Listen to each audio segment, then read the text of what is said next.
Ja, vi har fået tildelt giftstoffet arsenik, og formlen for arsenik er As2O3, og det består af arsen og oxygen. Det er en molekylforbindelse, da der ikke indgår nogen metalioner, og det er polært, da der er en forskel på 1,32, og derfor er det også let opløseligt i vand.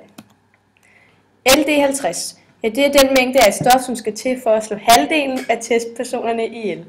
Og for rotter er det 15,1 mg per kilo, og for mus er det 39,4 mg per kilo.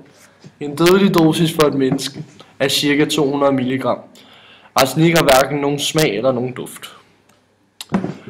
Hvis vi skulle bruge arsenik som mordvåben, ville vi putte det i noget juice, da både vand og arsenik er polært, og som man det ved, så ved vi, at polære stoffer kan opløses i hinanden.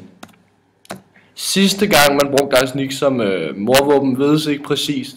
Vi ved dog, at det blev brugt i 1917 i USA, hvor mellem 5 til 48 mennesker blev dræbt af en dosis af arsenik.